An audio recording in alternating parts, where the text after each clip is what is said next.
Historias de Jack. Empezamos.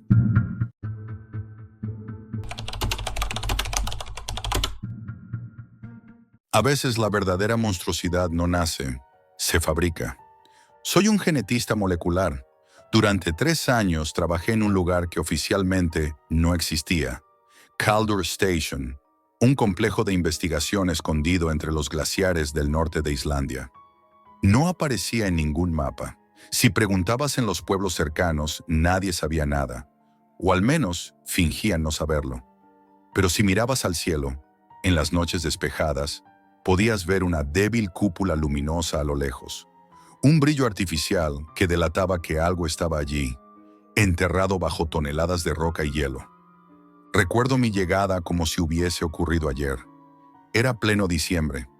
La ventisca azotaba el helicóptero y el piloto no hablaba una palabra durante el trayecto. Desde arriba, el paisaje parecía un desierto blanco infinito. Cuando aterrizamos en la plataforma de acceso, un hombre con un abrigo negro me esperaba con una linterna. No dijo su nombre, solo me indicó que le siguiera por un pasillo de acero que descendía hacia el interior de la montaña. A medida que avanzábamos, la temperatura subía y el sonido del viento desaparecía. Fue reemplazado por un zumbido constante. El murmullo de las máquinas, los servidores, los ventiladores, los sistemas de soporte vital. Dentro todo estaba bañado por una luz blanca, casi quirúrgica, que hacía que el tiempo pareciera suspendido. Caldur Station era un proyecto conjunto, financiado por varias potencias mundiales. Decían que era una colaboración científica para el avance de la biología evolutiva. Pero todos sabíamos la verdad. No se trataba de ecología, ni de conocimiento, ni de historia. Era una carrera por el poder genético. Lo que buscaban era controlar la vida desde su raíz, manipular la evolución como si fuese un programa informático. Oficialmente, nuestro objetivo era traer de vuelta una especie extinta, el mamut lanudo. Extraoficialmente, se trataba de ir mucho más allá. Mi trabajo consistía en analizar las muestras de ADN extraídas de restos congelados en Siberia.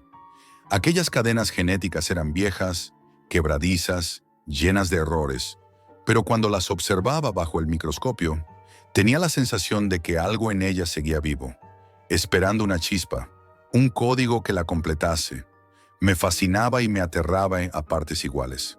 No había sonido más inquietante que el silencio del laboratorio cuando el secuenciador terminaba de leer una muestra y la pantalla mostraba una secuencia incompleta, como un fantasma genético buscando su cuerpo. Al principio, todo parecía legítimo. Técnicas de clonación, reconstrucción de genomas, inserción de genes en óvulos de elefanta africana. Pero pronto comenzaron las presiones. Acelerad los resultados, decían los supervisores. La inversión no espera. Cada mes llegaban nuevas órdenes cifradas desde distintas agencias. El doctor Sven Haldorsson, nuestro director, recibía mensajes en canales privados y después convocaba reuniones que duraban horas, de las que nadie salía con la conciencia tranquila. Un día, durante una de esas reuniones, Petrov, un genetista ruso, presentó una idea que cambió todo. Estamos desperdiciando tiempo intentando mantener la pureza del código del mamut, dijo con su acento frío. Necesitamos un puente biológico, un soporte, algo más adaptable. ¿A qué te refieres con soporte?, preguntó alguien. Petrov sonrió. A usar células humanas modificadas. Solo como intermediario. No sería un híbrido, solo un método para estabilizar la secuencia. Hubo silencio. Un silencio pesado, denso, que se podía cortar con un bisturí. Yo miré a Haldorsson. Esperaba que dijera que era una locura, pero asintió lentamente. Hazlo. A partir de ahí, cruzamos una línea invisible. Comenzamos a mezclar material genético humano con secuencias de mamut. Los algoritmos de fusión trabajaban durante días, reescribiendo millones de bases. Yo era el encargado de verificar la integridad de los genomas. Las primeras veces que observé las nuevas cadenas, me quedé paralizado. Había algo elegante pero antinatural en ellas. como si la evolución hubiese dado un salto demasiado grande, demasiado perfecto. Los experimentos se multiplicaron. Cada intento tenía un nombre en clave: K01, K02, K03, hasta que uno de ellos mostró signos de viabilidad. Lo llamamos 07K. En teoría, era un embrión de mamut con un porcentaje menor de genes humanos. En la práctica, era otra cosa. La tasa de crecimiento era anómala, su estructura celular se regeneraba demasiado rápido, y lo más perturbador, mostraba una actividad neuronal avanzada. Un feto con impulsos eléctricos que no correspondían a un animal. Se implantó el embrión en una elefanta del zoológico de Reykjavik, dentro de un programa falso de reproducción natural. Nadie fuera del laboratorio sabía lo que realmente se estaba gestando. Durante meses, los informes llegaban cifrados, pero cada vez eran más extraños. El feto crecía con una rapidez anormal, su temperatura corporal superaba los límites biológicos, y su respuesta sensorial era demasiado compleja. Parecía consciente. Yo empecé a tener pesadillas. Veía las secuencias genéticas en mis sueños, girando en espiral, repitiendo mi nombre entre los códigos binarios. Cuando despertaba, el zumbido del sistema de ventilación sonaba igual que el ritmo del secuenciador. Ya no distinguía entre el trabajo y el sueño. Una noche, Halldórsson me llamó a su despacho. La luz estaba apagada, solo la pantalla de su ordenador iluminaba su rostro. «Jack, necesito que borres todos los registros de 07K a los originales. Ahora mismo». «¿Por qué, Mer?», pregunté. «Por seguridad». Obedecí, pero antes de eliminarlos copié todo en un disco externo. No por rebeldía, por miedo. Algo dentro de mí sabía que debía conservar pruebas, que aquello no debía perderse ni repetirse. A la semana siguiente, la red interna del laboratorio colapsó. Todos los monitores se apagaron a la vez. Cuando el sistema volvió, la pantalla principal del servidor mostraba un mensaje en letras blancas sobre fondo negro. «Vuestro código no os pertenece. Ghostlink Collective». Un grupo de hackers había accedido al sistema. En cuestión de minutos robaron terabytes de información, secuencias genéticas, grabaciones de cámaras, informes confidenciales.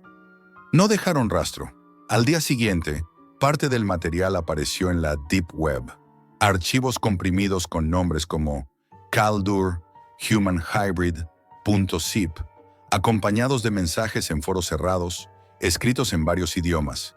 Intentamos contener la filtración, pero era imposible. El daño estaba hecho.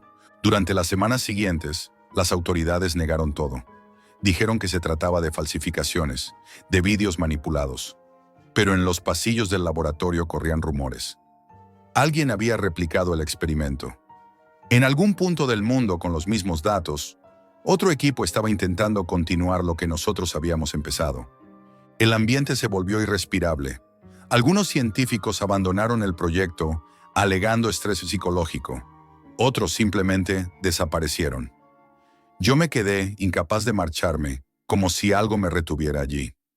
Una noche, mientras revisaba los archivos del servidor, encontré una grabación que no figuraba en ningún registro.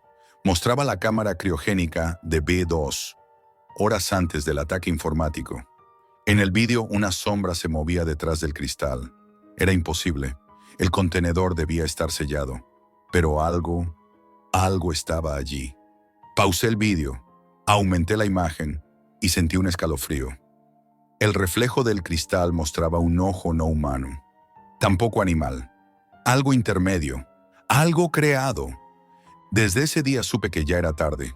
Habíamos cruzado el punto sin retorno. El pasado estaba volviendo, pero no como esperábamos.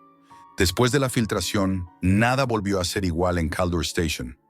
La calma del laboratorio se rompió como el hielo bajo un peso invisible. Los pasillos antes silenciosos, ahora vibraban con el sonido de puertas automáticas cerrándose, pasos apresurados y discusiones a media voz. Habían instalado cámaras en cada esquina, incluso dentro de las zonas de descanso.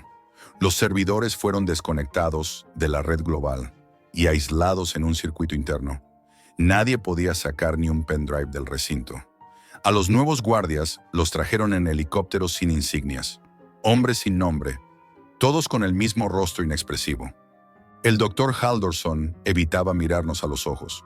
Sabía que el proyecto estaba herido, pero no muerto. A veces, en las reuniones, su voz temblaba cuando hablaba del progreso de los experimentos, como si repitiera un guión que ya no creía. El ambiente se volvió enfermizo. Las luces blancas parecían más frías, el aire más pesado. Había un olor constante a ozono y formol, como si el lugar mismo se estuviera pudriendo desde dentro. Una mañana, Petrov no se presentó. Nadie lo había visto salir, pero su habitación estaba vacía. Sus pertenencias seguían allí. El abrigo, los guantes, incluso su pasaporte en el cajón. Nos dijeron que había sido trasladado a Moscú por motivos personales. No lo creímos. Esa noche, cuando todos se fueron, accedí a su ordenador. La pantalla pedía una contraseña, pero Petrov había dejado una nota escrita en cirílico pegada en el borde. El hielo recuerda. Usé esa frase como clave, y el sistema se desbloqueó. Dentro había un único archivo de vídeo, sin título. Lo abrí. Durante los primeros segundos solo se veía oscuridad. Luego, una luz temblorosa iluminó una incubadora de vidrio empañado. Detrás, algo se movía. No era grande, pero su piel estaba cubierta de un pelo espeso y húmedo, y se movía de manera irregular, como si aprendiera a respirar. La cámara se acercó un poco, y entonces lo vi. Dos ojos abiertos, fijos, que seguían el movimiento del objetivo. No eran ojos animales. Había una conciencia allí dentro, o algo que intentaba imitarla. Corté el vídeo y lo borré del servidor. Esa noche no dormí. 2 semanas más tarde, una tormenta solar golpeó Islandia. El sistema eléctrico cayó por completo, las luces se apagaron, los generadores tardaron en arrancar. Durante 12 horas, Caldur Station quedó aislado del mundo. El protocolo de emergencia nos obligó a comprobar manualmente las cámaras criogénicas, así que bajamos al nivel B, 2 con linternas y máscaras térmicas. El aire era más denso, impregnado de un olor metálico. Al llegar, notamos que las puertas del área genética estaban abiertas. Dentro, el sonido del sistema de refrigeración era irregular, como si algo se hubiese atascado. La escena parecía un campo de batalla. Varias vitrinas estaban destrozadas, los tubos de contención rotos desde dentro, y en el suelo había rastros oscuros que se extendían hacia el corredor. No encontramos restos biológicos, solo herramientas caídas, cristales y marcas profundas en el suelo, como si algo pesado hubiese sido arrastrado. Nadie habló. El miedo era palpable, pero también la confusión. Halldorson ordenó cerrar el nivel y desconectarlo del resto del complejo. Lo sellaron con soldadura, literalmente. Los días siguientes fueron un desfile de helicópteros. Llegaban y se iban sin identificar, cargando contenedores metálicos del tamaño de ataúdes. Nadie nos dijo qué contenían. Nos hicieron firmar acuerdos de confidencialidad bajo amenaza de prisión, incluso a los islandeses. El proyecto fue suspendido indefinidamente. En los documentos oficiales, Caldur Station desapareció. Decían que había sido un experimento fallido, una pérdida económica, pero nosotros sabíamos que no se canceló. Se borró. Volví a Londres poco después. Me asignaron a otro proyecto del Instituto Europeo de Genética, pero nunca pude concentrarme. Las noches eran peores. Soñaba con la incubadora del vídeo, con esos ojos siguiendo la cámara, con un aliento que parecía condensarse detrás del cristal. Intenté convencerme de que todo había terminado, que era mi mente jugándome malas pasadas. Pero hace 2 meses, una madrugada, recibí un correo sin remitente. Solo un enlace. Sin asunto, sin texto, nada más. Reconocí la estructura de inmediato. Era una dirección .onion de la Deep Web. Dudé unos segundos, pero la curiosidad pudo más que el miedo. Activé Tor y accedí. La página tardó en cargar. Cuando lo hizo aparecieron símbolos extraños, líneas de código hexadecimal y en el centro, una ventana de vídeo. Al principio creí que era una grabación, pero la palabra live parpadeaba en la esquina inferior derecha. Era una transmisión en directo. El corazón me dio un vuelco. Reconocí el lugar enseguida. Aquella cámara mostraba el nivel B2 de Caldur Station. La misma sala que habíamos sellado un año atrás. El mismo suelo metálico, las mismas vitrinas rotas. Solo que ahora había movimiento. Al fondo una cámara criogénica estaba abierta, su interior cubierto de escarcha. Dentro, algo se movía con lentitud. No distinguí su forma completa, solo un bulto oscuro, cubierto de vapor. La transmisión tenía un sonido ambiente distorsionado, como un zumbido constante, pero entre ese ruido juraría haber escuchado una respiración. Debajo del vídeo había un chat en directo. Los mensajes aparecían en ruso, inglés, chino, árabe. Todos decían lo mismo: Send the genome. Upload Phase 3. La transmisión se cortó de golpe. La pantalla se quedó en negro. Cerré el portátil y me quedé mirando mi reflejo en la ventana, preguntándome si alguien más había visto lo mismo. Desde entonces no duermo más de 3 horas seguidas. Me despierto con la sensación de que hay algo observándome desde el otro lado del cristal, como si esos ojos del vídeo nunca se hubiesen apagado. Durante las semanas siguientes intenté buscar el enlace otra vez, pero desapareció de la red. Nadie sabía nada del Ghostling Collective. Sin embargo, en foros de la Deep Web comenzaron a circular nuevas secuencias de ADN bajo nombres en clave. Kaldur Hybrid A, Genome 7K, Réplica, Phase 3 Biocore. Copias de los mismos datos que habían robado. Algunos usuarios afirmaban estar ejecutando los protocolos en laboratorios privados. Otros presumían de haber obtenido resultados parciales. No eran bromas. Había imágenes, videos cortos, análisis de tejidos. Entonces lo comprendí. Kaldur no había muerto. Se había dividido. Cada potencia, cada empresa, cada grupo con recursos suficientes se llevó una parte del código. Ahora todos lo replicaban. Todos. Intentaban mejorarlo. Todos jugaban a ser dioses. Y lo peor era que el ADN del 07K no era solo una reconstrucción del pasado, sino una reescritura pensada para adaptarse. Era capaz de sobrevivir al frío, regenerar tejidos, resistir radiación y mutar según el entorno. Una secuencia viva, autorreparable, un patrón de supervivencia puro. Hace una semana me contactó un antiguo compañero de Kaldur. No diré su nombre. Estaba escondido en Oslo. Dijo que tenía información, que algo había salido mal en un laboratorio de pruebas en Groenlandia. Lo escuché temblar mientras me contaba que encontraron restos de un espécimen que no podían identificar. Algo enorme, cubierto de pelo, con huellas humanas en la piel. Me juró que lo habían incinerado todo, pero que el ADN resistió. Horas después su número dejó de existir. Ahora grabo este testimonio, por si algo me ocurre. Si alguien escucha esto, no busquéis los archivos. No intentéis acceder a kaldurhumanhybrid.zip. No sigáis el enlace. He visto lo que contienen. Son protocolos diseñados para crear vida, sí, pero una vida que no obedece. Un diseño sin ética, sin límite, sin propósito más allá de sobrevivir. Quizás los mamuts merecían regresar, pero lo que creamos no era un mamut. Era algo nuevo, algo que nunca debió despertar. Y ahora que está libre, no habrá hielo suficiente en el mundo para volver a congelarlo. Si has llegado hasta aquí, significa que todavía quieres saber más sobre lo que ocurrió en Kaldur.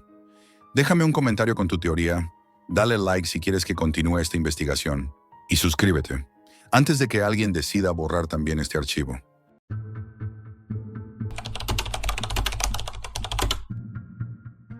Era un día gris y frío, de esos que parecen haberse detenido en el tiempo. Me desperté tarde, como siempre, con el sonido monótono de la lluvia golpeando los cristales. Encontré a mi madre en la cocina, haciendo café, como si la normalidad pudiera protegernos de cualquier cosa. Todo parecía rutinario, hasta que escuché su voz quebrarse. «Jack, David ha desaparecido». El aire se me congeló. Su voz temblaba, rota, casi inaudible, pero lo suficientemente clara como para helarme la sangre. Mi hermano menor, de 19 años, siempre había sido impredecible. Sí, pero nada que nos hiciera imaginar lo peor. Pensé que era una broma, un malentendido, hasta que comprobamos que su teléfono no sonaba, sus redes sociales estaban congeladas y sus amigos tampoco tenían noticias. Llamé a sus compañeros, revisé su habitación y todo parecía igual que siempre.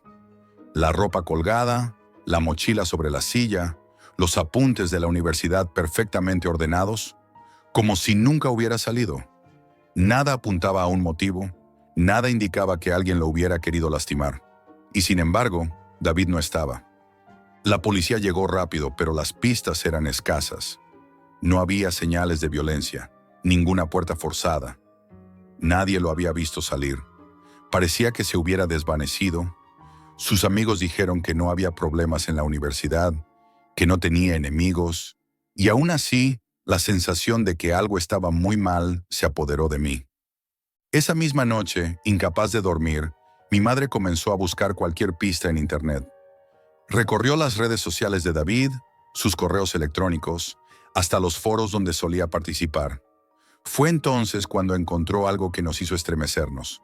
Un post en un foro oscuro llamado La Sombra Digital, conocido por tratar desapariciones, conspiraciones y secretos que nadie quería revelar. Allí estaba, un archivo titulado Diario de David. Con un nudo en la garganta hicimos clic. Era como abrir una puerta a lo desconocido. Al principio, el diario parecía inofensivo. David hablaba de la universidad, de exámenes, de fiestas, de amigos, de sus pequeñas rutinas diarias. Incluso se reía de las bromas que compartía con sus compañeros y comentaba sobre los platos desastrosos de la cafetería. Todo parecía normal, como si nada en el mundo pudiera perturbarlo. Pero a medida que avanzábamos en la lectura, algo cambió. La atmósfera se volvió más oscura y cada palabra empezaba a sentirse cargada de tensión. La primera entrada inquietante estaba fechada exactamente una semana antes de su desaparición. Hoy recibí un correo de alguien que dice que me está observando. Al principio pensé que era una broma, pero el mensaje contenía detalles sobre mi vida, mis horarios, mis rutas. El asunto decía, te estamos viendo. Al día siguiente, David escribió sobre un extraño incidente en el campus. Vio a dos hombres que parecían seguirlo. No sé si fue casualidad, pero algo no está bien. No creo en coincidencias. Anotó. La paranoia empezaba a filtrarse en sus palabras, sutil pero persistente. Más adelante, comenzaron a aparecer menciones a mensajes anónimos en redes sociales, comentarios crípticos en su blog, incluso correos electrónicos de remitentes desconocidos. Algunos eran simples, otros perturbadoramente precisos. Uno decía solo, ojo vigilante, nos vemos pronto. Al principio pensé que eran bromas, trolls molestos, pero cada detalle coincidía. Sus horarios, sus rutinas, lugares que solo alguien cercano a él podía conocer. David no podía ignorarlo. La sensación de ser observado lo estaba consumiendo. Una de sus entradas más inquietantes relataba algo que nos hizo temblar. Había comenzado a investigar en la dark web. Había encontrado un foro secreto donde se discutía una organización capaz de rastrear a cualquier persona, manipular su entorno, incluso controlar decisiones importantes de su vida sin que nadie lo supiera. La manera en que describía los métodos de esa organización nos heló la sangre. Cámaras ocultas, seguimiento digital constante, cuentas falsas para recopilar información. Algo que parecía imposible, pero que David parecía haber descubierto. Sus métodos son demasiado precisos. No sé si puedo confiar en nadie. Siento que estoy atrapado en mi propio cuerpo. Si alguien me ve así, sabrá que estoy paranoico, y eso solo empeorará las cosas. Mientras leíamos, también notamos algo más. David había dejado pistas sutiles para nosotros. Referencias a ciertos lugares, nombres de cuentas de correo electrónico, y señales que podrían servir como guía si alguien decidiera buscarlo. Pero la sensación de urgencia y peligro era aplastante. Cada línea nos hacía temer por su vida. La última entrada antes de que el diario se cortara abruptamente decía, ayer vi a dos tipos extraños en el campus. No creo en casualidades. Ellos saben quién soy. Estoy seguro de que alguien me sigue. Luego, silencio. La siguiente página estaba vacía, como si alguien hubiera arrancado sus palabras. como si alguien lo hubiera silenciado para siempre. Esa noche no dormí. Mientras observaba su habitación vacía y sus cosas intactas, comprendí que esto no era una simple desaparición.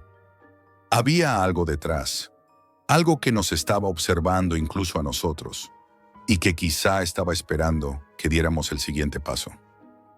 Decidimos que no podíamos quedarnos de brazos cruzados. Si David había descubierto algo, la única forma de entenderlo era adentrarnos en la dark web, exactamente donde él había estado. Lo que nos esperaba allí era mucho más oscuro de lo que imaginábamos. Al conectarnos, el primer impacto fue visual. Foros crípticos, pantallas llenas de símbolos extraños, mensajes cifrados que desaparecían en segundos. Era un caos de información y secretos. Gente que hablaba en clave, nombres que no significaban nada y advertencias como cuchillos. Si buscas demasiado, te encontrarán. No tardamos en comprender que la organización de la que David hablaba existía.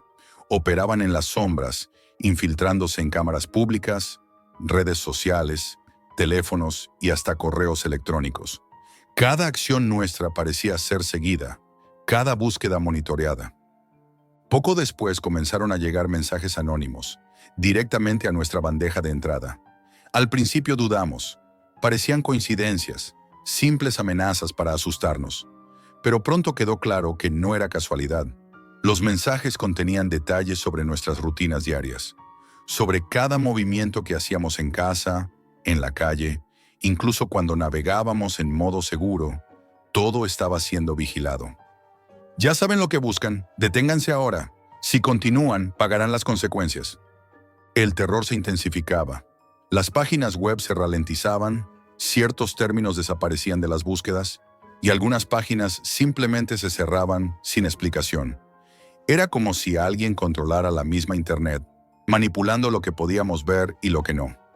Una noche, mientras revisábamos un foro en busca de pistas sobre los miembros de la organización, escuché un ruido en la puerta de mi habitación.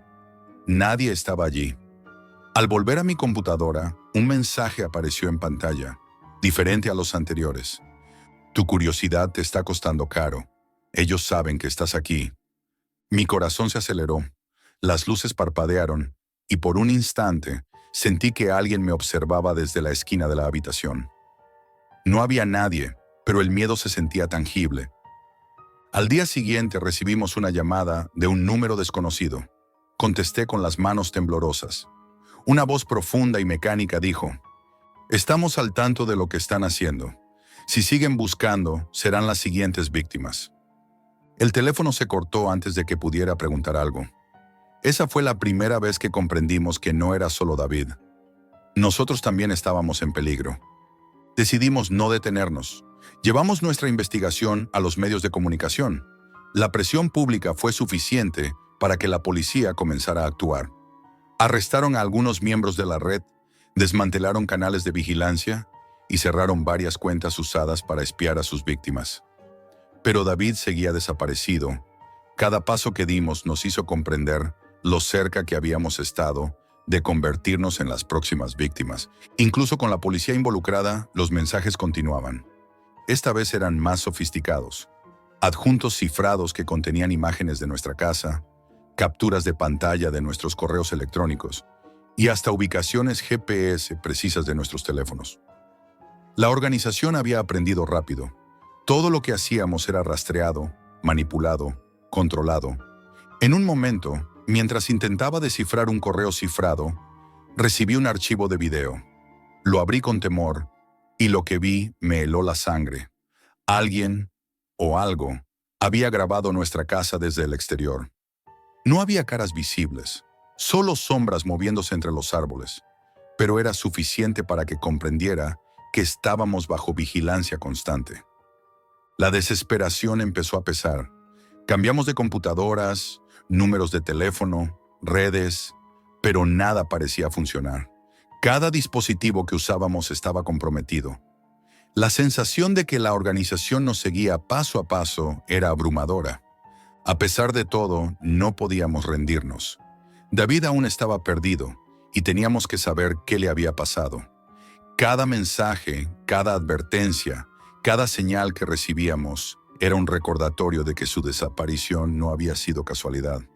Finalmente, tras semanas de investigaciones, arrestos y presión mediática, logramos que la policía obtuviera información sobre la red clandestina. Cerraron gran parte de sus canales, pero muchas cosas seguían sin resolverse. Nunca recuperamos a David. El diario de David, la última conexión que tuvimos con él, sigue resonando en mi mente. Si estás leyendo esto, significa que he fallado. Ellos ya están aquí. Tienes que saber la verdad, pero no busques respuestas. No te gustarán. Hasta hoy, cada vez que cierro los ojos, siento su presencia y la vigilancia invisible de esa organización. La Deep Web no olvida, y la sombra sigue allí esperando, observando.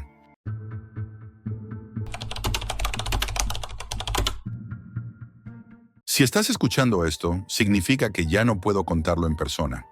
No busques compasión ni perdón.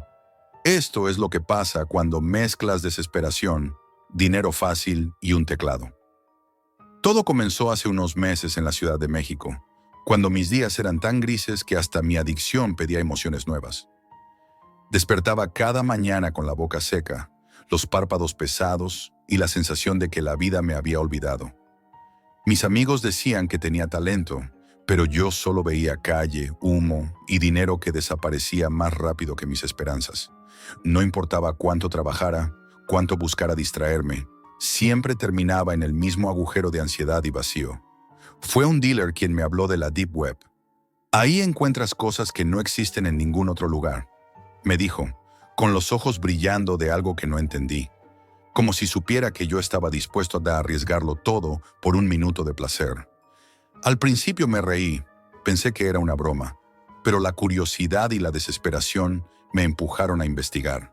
Descargué navegadores especiales, aprendí a moverme entre foros oscuros, a buscar palabras clave que prometieran experiencias fuera de la realidad, algo que me sacara del tedio de mi propia vida.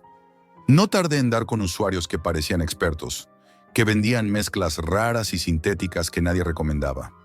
Leía comentarios que hablaban de sensaciones extremas, de subidas que borraban la conciencia y caídas que podían dejarte atrapado en tu propia mente. Al principio era solo curiosidad, pero pronto se volvió necesidad. Necesitaba sentir algo que me recordara que estaba vivo. El paquete llegó una semana después. Vivía en un departamento viejo en la colonia Roma, con pintura desconchada y ventanas que no cerraban bien. El ruido de la ciudad colándose por la noche, los coches y los gritos de alguien que discutía en la calle, se mezclaban con la luz amarilla del foco. Abrí la caja con las manos temblorosas. Dentro había un polvo blanco, fino, que parecía brillar con vida propia. Lo miré durante minutos, hipnotizado, sintiendo que me retaba a probarlo. La primera dosis me destruyó y me elevó al mismo tiempo. Sentí un éxtasis violento, una explosión de placer que recorría cada fibra de mi cuerpo. Todo se intensificaba. Los colores de las paredes eran más vivos. Los ruidos de la calle eran música. Incluso mi respiración se sentía como un tambor, latiendo en sincronía con mi corazón. Fue glorioso, intoxicante, pero efímero. Cuando la sensación terminó, el vacío que quedó era más profundo que cualquier cosa que hubiera sentido antes. La sustancia no solo alteraba mi mente, la desgarraba. Esa noche no dormí. Mi cabeza estaba llena de pensamientos que no podía controlar. ¿Cómo encontrar más? ¿Cómo acercarme a quienes la fabricaban? La curiosidad se convirtió en obsesión, la obsesión en necesidad. Pasé horas navegando entre foros oscuros, viendo perfiles de usuarios que desaparecían de repente, viendo recomendaciones de mezclas que nadie podía describir bien. Cada página me llevaba más profundo, más lejos de lo seguro. Empecé a identificar patrones, los mensajes cifrados, los enlaces que desaparecían, las cuentas con reputación falsa. Mi mente trabajaba a 1000 por hora, tratando de no perderme en un mundo que se volvía cada vez más extraño y amenazante. Cada noche que pasaba en la Deep Web, me sentía más vivo y más peligroso al mismo tiempo. Probé combinaciones distintas, pequeñas dosis que me hicieran mantener el control, pero cada intento solo aumentaba la ansiedad. Comenzaba a obsesionarme con los detalles. qué usuario era confiable, qué producto era auténtico, qué comentario era real y cuál era una trampa. Mis días se volvieron noches y mis noches se volvieron laberintos interminables de búsqueda, descarga y paranoia. Una madrugada, después de horas sin dormir, encontré algo distinto. Una página sencilla, sin imágenes, sin explicaciones, con un solo botón que parpadeaba en rojo. Decía compra final. No había comentarios, no había instrucciones, solo el botón, brillando como un faro oscuro. Algo en mi interior me gritaba que no lo pulsara, que me alejara de esa locura, pero mis dedos se movieron por sí solos. Pulsé el botón. Inmediatamente sentí algo que no podía explicar, una mezcla de miedo absoluto y excitación que me atravesaba como electricidad. El corazón me latía a 1000 por hora y mi respiración se aceleraba hasta doler. No era solo la droga, era algo más profundo, algo que se infiltraba en mi cabeza y la obligaba a abrirse, a mostrar cada pensamiento, cada error, cada deseo oculto. Sentí que mi cuerpo se disolvía en la habitación, que todo a mi alrededor se deformaba y al mismo tiempo se hacía más intenso. Las luces de la ciudad eran demasiado brillantes, los ruidos demasiado fuertes. Todo era demasiado. Intenté apagar la computadora, pero mis manos no respondían como antes. Intenté levantarme, pero mis piernas parecían hechas de plomo. La habitación se hacía más pequeña, las paredes más cercanas, y cada sombra parecía moverse como si me observara, juzgara, esperara algo de mí. Los minutos se dilataban hasta volverse eternos. Comencé a recordar cada error de mi vida, cada decisión que me había llevado hasta ese momento, y cada recuerdo traía un dolor que la sustancia amplificaba hasta el límite. Y así me quedé, atrapado entre mi propia curiosidad y la desesperación que había creado.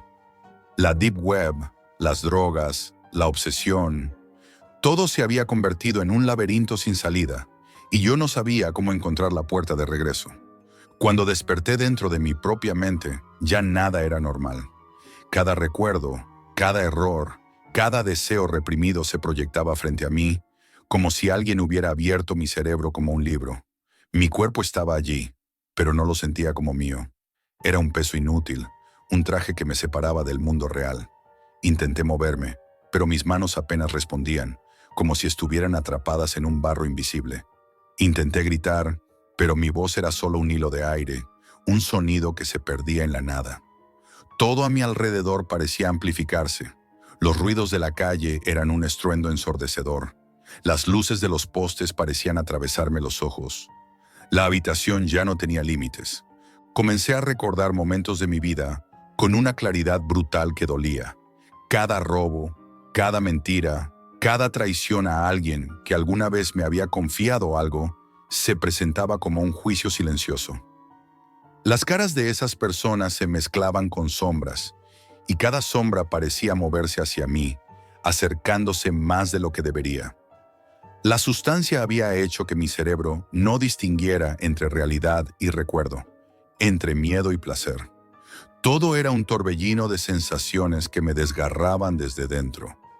Intenté tomar agua, pero ni siquiera eso era sencillo. Mis manos no podían sostener la botella. Se movían como si estuvieran controladas por otra persona. Intenté encender un cigarro, y el fuego me pareció demasiado brillante, demasiado cercano, como si me quemara antes de tocarlo. La desesperación crecía conmigo. Cada respiración era un esfuerzo, cada parpadeo un tormento. El tiempo se había detenido, o quizás se había multiplicado. No podía distinguir si habían pasado minutos o horas. En medio de esa locura, recordé los mensajes que había leído de otros usuarios, advertencias vagas que yo había ignorado. Algunos hablaban de efectos secundarios que nadie podía explicar, de una sensación de exposición total, de que la droga mostraba quién eras realmente. Entonces lo entendí. No había intermediarios, no había redención, no había control. Lo que había comprado era un experimento diseñado para deshacerte desde dentro. Cada pensamiento se convertía en imagen, cada miedo en realidad. Intenté alejar la mirada de la pantalla, pero no podía. El botón seguía allí, parpadeando, como un ojo que me observaba, juzgaba, esperaba, y bajo él apareció un mensaje nuevo. Gracias por participar. Este es el final. El terror que sentí no se parecía a nada que hubiera experimentado antes. Era un miedo absoluto, un pánico profundo que no podía racionalizar. La sustancia había alcanzado cada rincón de mi mente y lo destruía desde adentro. Cada respiración era dolorosa, cada latido del corazón un martilleo que me recordaba que aún estaba vivo, atrapado entre mi propio cuerpo y la pesadilla que yo mismo había elegido. Intenté moverme otra vez, buscar la puerta, gritar a alguien, pero no había nadie. Solo yo y el zumbido constante de la computadora, que parecía burlarse de mí. Todo lo que conocía sobre la ciudad, sobre la vida, sobre mí mismo, se había disuelto. Cada objeto en la habitación parecía cargado de intenciones. La lámpara era un foco que quería atravesarme. La silla parecía empujarme al suelo. Mi mente mezclaba miedo, culpa y éxtasis en una combinación imposible de soportar. El efecto de la droga me llevaba a límites que nunca pensé alcanzar. Mi cuerpo empezó a sentir calor y frío al mismo tiempo, una sensación de disolución, como si mis células se deshicieran lentamente. Cada sonido del exterior se mezclaba con voces imaginarias que me recordaban mis errores, mis fracasos, mis traiciones. Y lo peor era que podía verlos, como si la sustancia hubiera convertido mis recuerdos en espectros que caminaban junto a mí. Todo terminó con un silencio absoluto. La ciudad seguía viva fuera de mi ventana, pero yo ya no pertenecía a ella. Solo estaba yo, frente al botón que había pulsado, frente a la consecuencia de mi propia curiosidad y adicción. La sustancia había cumplido su propósito, mostrarme con brutal claridad que había cruzado una línea de la que no se podía regresar. Si alguien llega a la Deep Web buscando emociones, curiosidad o placer, recuerden mi nombre. Recuerden que hay cosas que no deberían tocarse, clics que nunca deberían pulsarse. Yo fui el experimento. Yo fui la advertencia.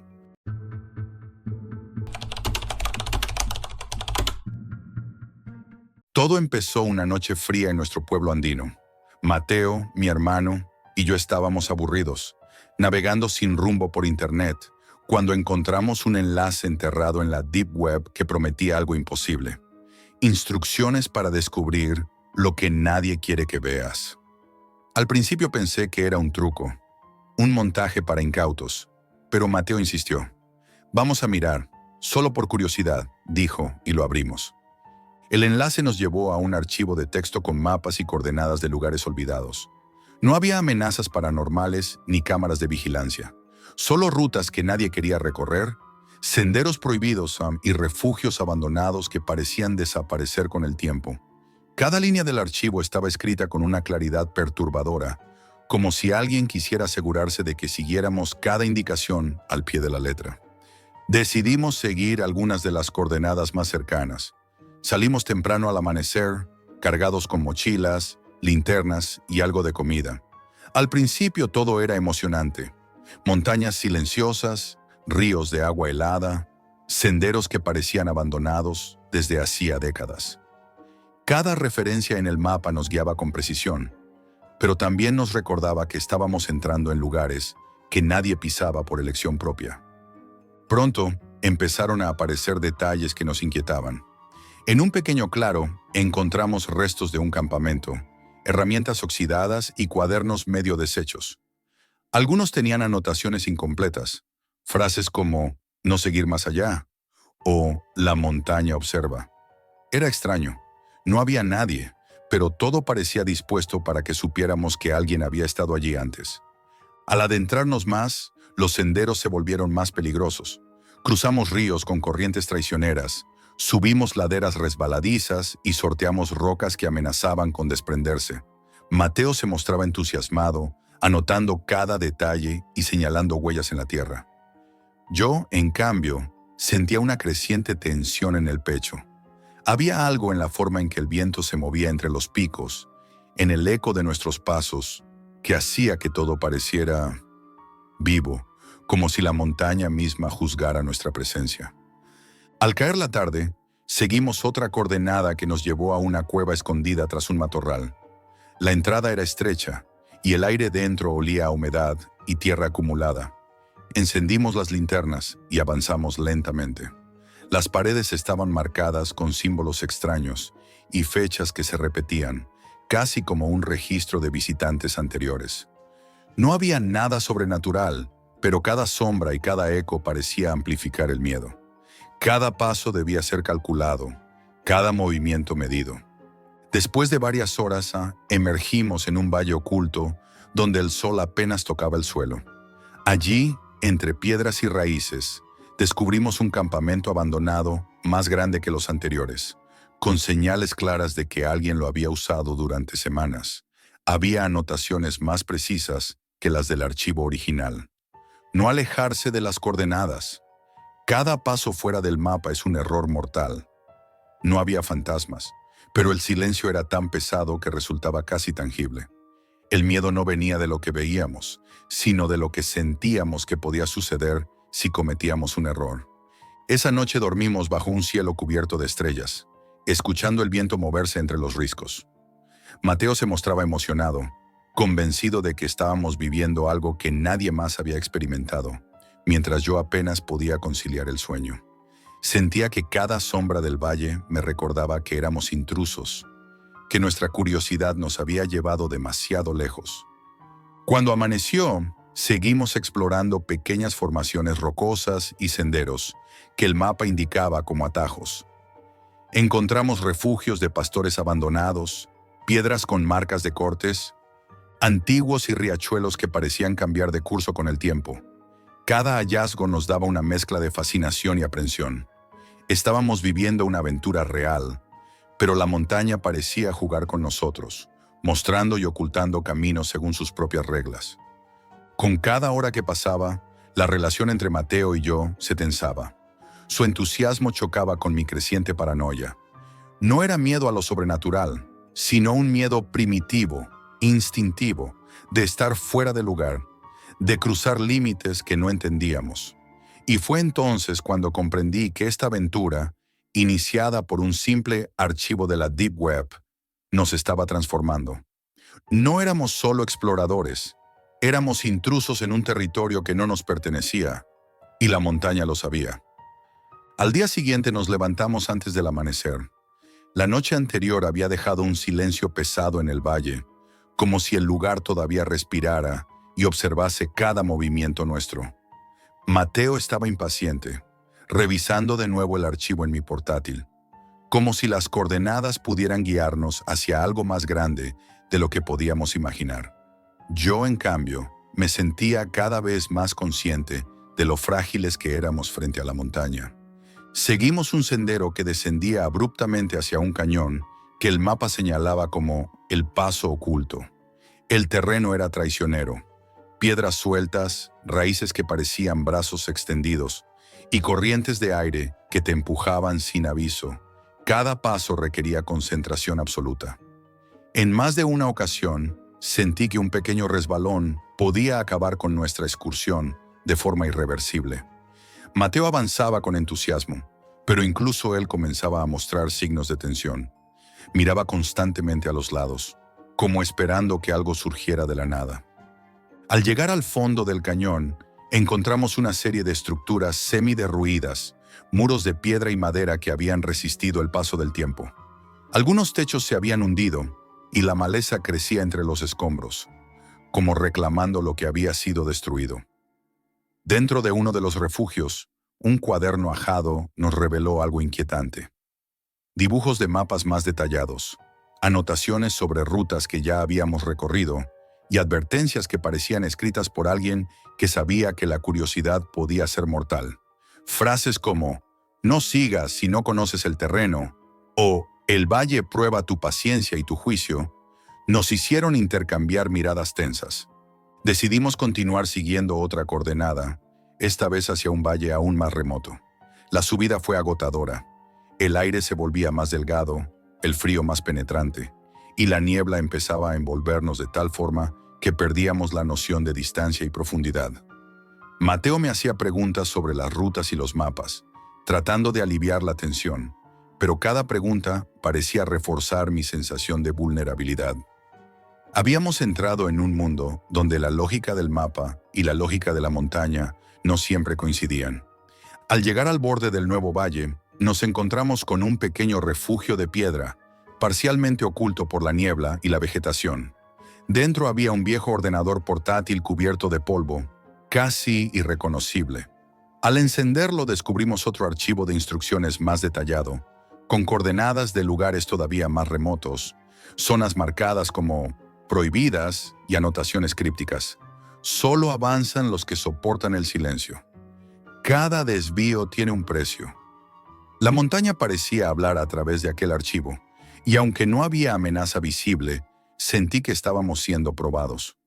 Pasamos la noche allí, con la sensación de que la montaña nos observaba, de que cada sombra, cada crujido de madera y cada susurro del viento era un recordatorio de nuestra intrusión. No había fantasmas, ni presencias visibles, pero la tensión era insoportable. Dormí con un ojo abierto, escuchando los sonidos de la noche, como si fueran señales de advertencia. Mateo, sin embargo, parecía fascinado, convencido de que estábamos descubriendo algo que nadie más había experimentado.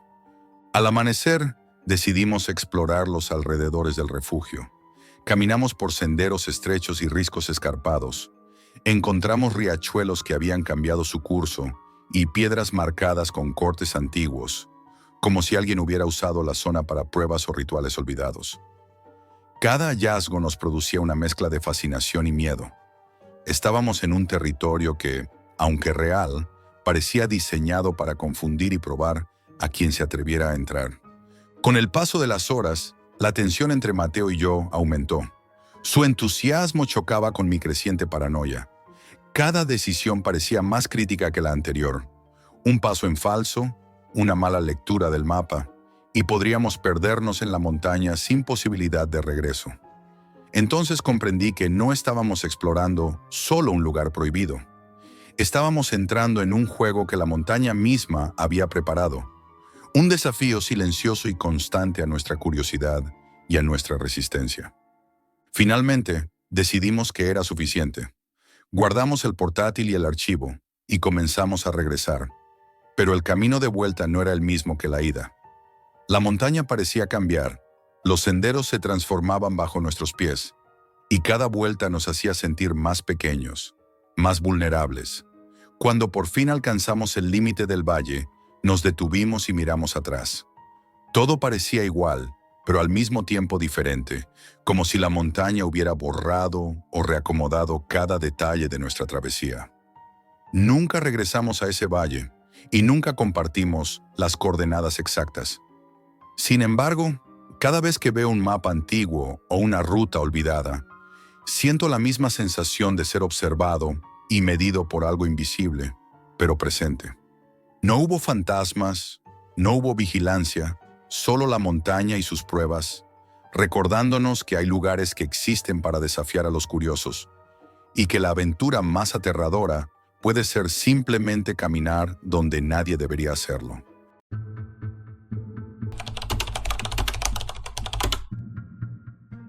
Una broma puede meterse bajo tu piel, literalmente.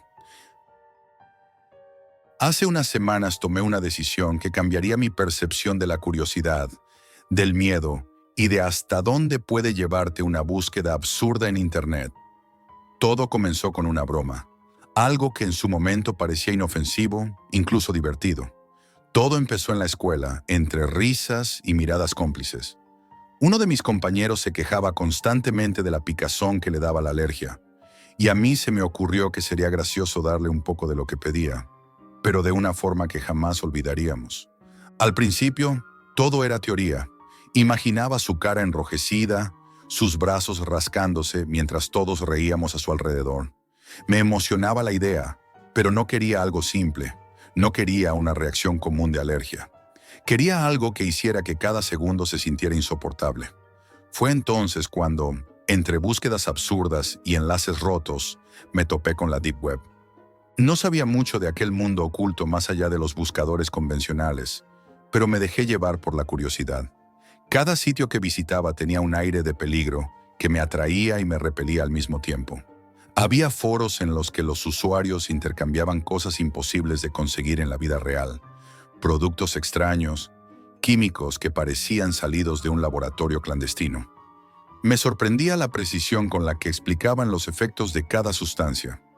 Algunos usuarios hablaban de sustancias que provocaban mareos, otros de químicos que producían picor intenso, y otros simplemente desaparecían de la conversación como si nunca hubieran existido.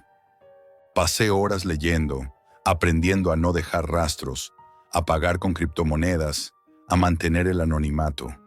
Cuanto más avanzaba, más extraño me parecía todo. Páginas que se cerraban solas, anuncios que cambiaban de lugar, avisos que me hacían dudar si debía seguir o cerrar el navegador. Pero la emoción, esa mezcla de miedo y adrenalina, era imposible de ignorar. Finalmente encontré un vendedor que ofrecía algo llamado polvo de picazón. La descripción era minuciosa, casi científica.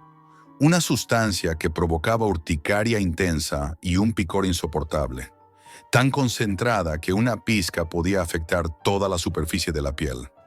La advertencia era clara: no probar en ti mismo, no inhalar, usar con precaución extrema.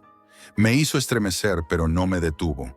La promesa de la broma perfecta era demasiado tentadora. Pagué y esperé. Durante días, cada notificación de correo me hacía temblar. Pensaba en la reacción de mi compañero, en cómo se rascaría, en las risas que estallaría alrededor, y al mismo tiempo un extraño nerviosismo me recorría el pecho. Cuando por fin llegó el paquete, lo sostuve en mis manos y lo miré con cierta reverencia. Era un frasco pequeño, discreto, casi anodino, pero el contenido brillaba de una forma inquietante. Un polvo blanco con destellos que parecían moverse si lo mirabas demasiado tiempo. Guardé el frasco en la mochila y empecé a planear el momento perfecto para la broma. El día de la broma, el ambiente en la escuela estaba cargado de charlas, risas y ruido de fondo. Esperé el momento en que mi compañero estuviera distraído. Mientras lo hacía, no podía dejar de sentir una mezcla de emoción y miedo. Un nudo en la garganta que me hacía preguntarme si estaba yendo demasiado lejos. Saqué el frasco y con las manos temblorosas dejé caer una pizca sobre su mesa. Al principio, nada parecía suceder. Nadie miraba nada extraño y yo reía por dentro, disfrutando del secreto. Pero poco a poco, su comportamiento empezó a cambiar.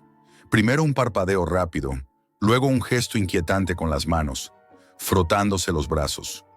Su rostro comenzó a tornarse rojo, pequeñas manchas aparecían en su piel como si fueran criaturas vivas que se extendieran sin control. La risa. En el aula se apagó lentamente y un silencio pesado comenzó a envolvernos. Mi corazón se aceleró. La emoción se transformó en miedo. Lo vi levantarse de la silla, desesperado por rascarse, intentando calmar una picazón que parecía aumentar con cada segundo.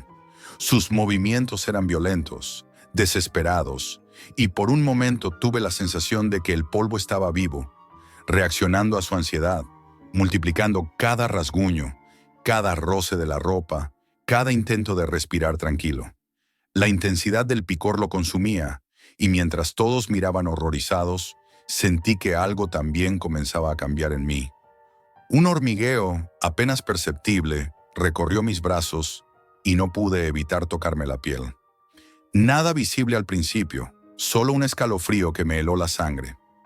Miré a mi alrededor y la clase entera parecía contenida en un tiempo distinto, como si la realidad misma se hubiera vuelto más densa, más pesada, cada sonido amplificado, cada mirada cargada de miedo. Sentí una culpabilidad instantánea, pero era demasiado tarde. La broma se había convertido en algo que ya no podía controlar. Intenté explicarle a los profesores, pero nadie entendía cómo algo tan pequeño podía causar semejante reacción. Nadie podía imaginar que una pizca de polvo pudiera desatar un tormento físico tan intenso. Cada movimiento de mi compañero parecía alimentar la sustancia, como si respondiera a su desesperación, multiplicando la picazón y marcando su piel con manchas que ardían y vibraban al contacto con cualquier superficie. Al principio, los profesores intentaron mantener la calma, buscando cremas o antihistamínicos, pero nada parecía funcionar. Lo vi arrojarse sobre la silla, intentando encontrar alivio, y cada rasguño provocaba un grito sofocado que resonaba en mi cabeza incluso después de cerrar los ojos. Yo permanecía escondido detrás de la mesa, incapaz de moverme, sintiendo una mezcla de culpa y fascinación. Había algo hipnótico en su sufrimiento, algo que me hacía querer observar cada reacción, aunque el miedo me recorría como un hielo líquido. Después de unas horas, la situación se volvió aún más extraña. Su piel comenzó a reaccionar de manera impredecible. Algunas zonas palidecían de repente, mientras otras se enrojecían y se levantaban como si fueran colinas diminutas de fuego y picor. Los dedos se le hinchaban, las uñas comenzaban a sangrar por el rascado, y cada respiración parecía dolorosa. La sustancia no era solo un químico, era un arma que explotaba la desesperación, alimentándose de su ansiedad y de mi miedo silencioso. Yo intenté alejarme, salir del aula, pero no podía. Había algo en el aire, un peso invisible que me mantenía anclado. Un hormigueo comenzó en mis manos, un ligero escozor que subía por los brazos, y entonces lo supe. No estaba solo en esto. La sustancia, de alguna manera, estaba buscando más. Sentí un estremecimiento que se extendió por todo mi cuerpo, y por primera vez experimenté miedo real. Miedo de algo que yo mismo había traído al mundo. Los demás estudiantes comenzaron a murmurar, algunos aterrados, otros confundidos, incapaces de reaccionar. La sensación de caos contenida me hizo comprender algo terrible. Aquello no era una broma, ni siquiera un accidente químico convencional. Era algo que desafiaba la lógica, que se alimentaba de la vulnerabilidad humana y del descuido de la curiosidad. Al terminar la clase, mi compañero fue llevado a la enfermería. Lo seguí a distancia, sintiendo cada segundo como si pesara toneladas. Los enfermeros no podían detener el picor. Los medicamentos apenas tenían efecto, y mientras ellos lo intentaban, yo noté que pequeñas manchas comenzaban a aparecer en mi propio brazo. Primero fueron solo unos puntos, apenas visibles, pero luego se expandieron, y el hormigueo se volvió punzante. Sentí un vértigo extraño, una mezcla de culpa, miedo y fascinación que me hacía querer rascarme y al mismo tiempo observar cada nueva reacción. Esa noche no pude dormir. Cada vez que tocaba mi brazo, sentía cómo el picor se intensificaba, casi como si la sustancia respondiera a mi atención. Miré el frasco que había guardado en mi habitación. Parecía brillar con una luz que no era real, y un pensamiento irracional me recorrió. El polvo sabía quién lo había traído, quién lo había usado, quién lo estaba mirando. La idea me heló, pero no pude apartarla. A los días intenté buscar información sobre el vendedor en la Deep Web, esperando entender qué había comprado realmente, pero todo había desaparecido. Las páginas que recordaba habían sido reemplazadas por mensajes crípticos. Lo que buscas no se puede contener. El polvo recuerda a su creador. Tu curiosidad lo alimenta. Cada mensaje me hacía sentir observado, seguido por algo invisible que reaccionaba a mi miedo y a mi culpa. Desde entonces vivo con un temor constante. Cada roce, cada rasguño, cada picor leve me hace temer que la sustancia vuelva a reclamarme. A veces siento que la piel me arde sin razón, que las manchas aparecen y desaparecen como si tuvieran vida propia, recordándome que aquello que traje no es algo que se pueda controlar. La broma se convirtió en un recordatorio cruel de que la curiosidad tiene un precio, y que algunas cosas de la Deep Web no solo son peligrosas, son conscientes, impredecibles, casi vivas. Ahora, mientras rasco un brazo por el que apenas noto algo, sé que quizás solo estoy esperando el momento en que el polvo decida que mi picazón sea suficiente.